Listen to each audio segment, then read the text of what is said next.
equal to 20 minus x. So where can I put that now? So the amount is x times 20 minus x. So if we want to actually find where that is as large as possible, we're going to take the, but before we do that, we like to, yeah, like opposite, like multiply it out. So you take the derivative. Sarah, what's the derivative? 20 minus, sorry. Yeah, 20 minus x. So that's going to be 0. You set it equal to 0, and then you say, what makes that 0? You can just tell me, x equals 10. What do you need to show, though? You need to do a sign diagram on this one.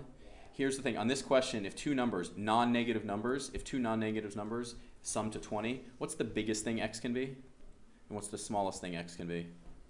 What's the biggest thing x can be, and what's the smallest thing x can be? 0. Yeah, and what's the biggest? 20. It goes from 0 to 20. So you look at that and you say, you do a sign diagram, and you do the sign diagram for the derivative. The derivative is right there. And what do you find out? Is it a maximum? Yes. It is a maximum. I could ask you a series of questions about two numbers that sum to 20. I could keep on asking you numbers about two numbers that sum to 20 that are non-negative. I could ask you x squared plus x squared y is as large as possible. What's the only thing that changes here? Is the equation. The only thing that changes is the equation. Still, x plus y is 20, so what does that mean y is? 20 minus x. That is still true. Go ahead, I'm sorry, yes. Sorry, for the last one. Yeah. But what's different? X squared y. So what's the equation now? A is equal to what? X squared y. Yeah, and then we do the substitution, and we end up with a is equal to x squared times.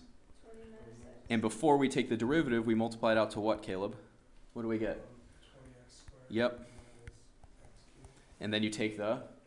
Yeah, so this process should feel pretty mechanical at this point. Is that correct? Yeah. Set it equal to? 0. Yeah, and then what are you going to factor out on the other side? So 0 is equal to x times 40 minus 3x. 3x. So x could be 0, or x could be 40 over 3. So you test that over there. Oh, it's still 0 to 20. Where's, oh, look at that. There's 40 over 3. You test it, and is it a maximum still?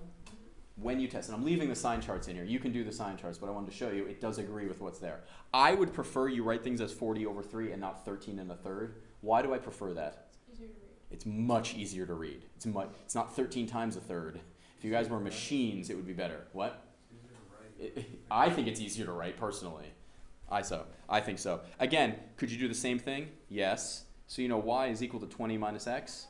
Maximize that for me and tell me what it is. Try not to look at the answer. See if you can find it without looking. So when you do this out, please use the, and do b squared minus 4ac first. So you get 1 squared minus 4 times 3 times negative 20. So you get 1 plus 1200 and, what, 240?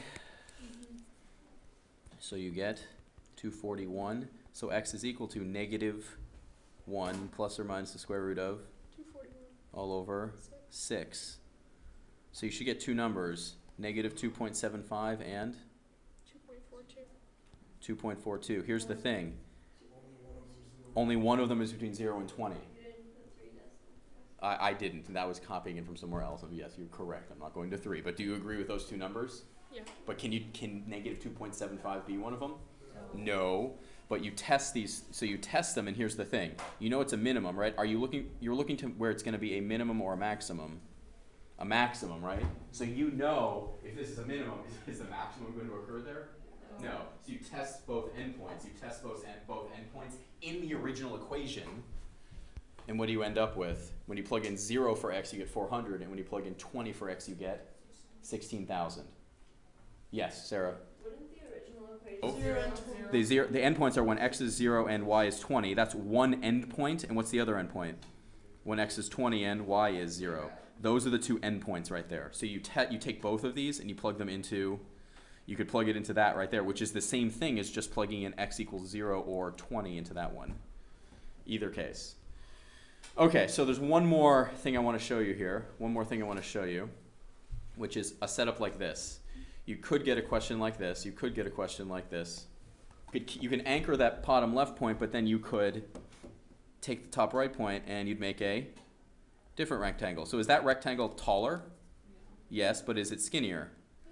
So you could keep on going up. You could go all the way up to here, like this. It gets skinnier and skinnier, right? They get skinnier and skinnier. So what's the question asking? Where's the base? Where do you put that point? Where do you put this point so that you make the largest volume? Area, sorry. So if you're maximizing the area of the rectangle, you need to write an equation for area. Can someone tell me what the base, oh, it's written in there. What's the base of that rectangle? Why is it x plus 1? Because this is x and that's 1. This is x and that's 1. So what's the whole base? 3.5. No, x plus 1. In this case, but this is labeled at where it is right now. It doesn't label. This is supposed to represent any point from here to here. Oh, so the x minus This distance is x, and that is a 1 because this point is fixed right there. It's generalizing here. We're generalizing it. So the base of that rectangle is, what's the height? Y plus 1. Hey, we plug it in. So what do you have now, Liv? You have area equals what? X plus 1. Yep, times Negative x squared plus 9. Plus. 1. Yeah, simplify it a little bit. So you get area is equal to x plus 1 times negative x squared plus what? 10. Before we take the derivative, what should you do to that? Factor that. Not factor it out.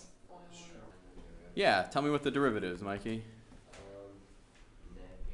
Yep. 3x squared. Mm-hmm. Minus 4ac, so it's going to be negative 2 squared minus 4 times what happens if you drop one of these negatives? Bad things, that's correct. I think it's what, the square root of 124? Yes. So you have x is equal to negative 2 plus or minus the square root of 124 all over minus 6, right? So then when you do that out, theoretically you get these two values, negative 2.19 and 1.52. Here's the thing. The question specifically states, I didn't emphasize it, but look what the question states right here. What does it state? Has to be between 2. X has to be between 2 and 3. We get two values. Are they between 2 and 3? No. So when you do the sign chart, everybody, you know the function is going to go to a minimum and then go to a maximum and then keep on going down, right? So where's the maximum going to occur? It's going to occur at what? 2. Because it keeps on going down. Because it keeps on going down. So you plug in 2, and that tells you that the other value is 5. The question asks you for the point, not the area. The question asks you for the point, not the area. Off the top of your head, everybody, if the point is 2,5 in the upper right, what's the area of this rectangle? When you have it, raise your hand. If the point is 2,5, what's the area of the rectangle?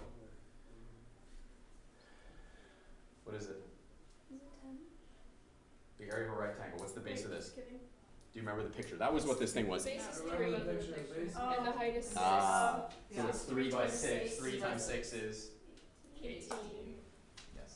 So if I asked you for the area, you would say 18. If I asked you for the perimeter, you would say 3, 3, 6, and 6. So 8, 6, and 12 is? 4, 18. 18. It's actually kind of cool. Wow, 18. That's neat. The perimeter. Can you just come check if this first? Absolutely.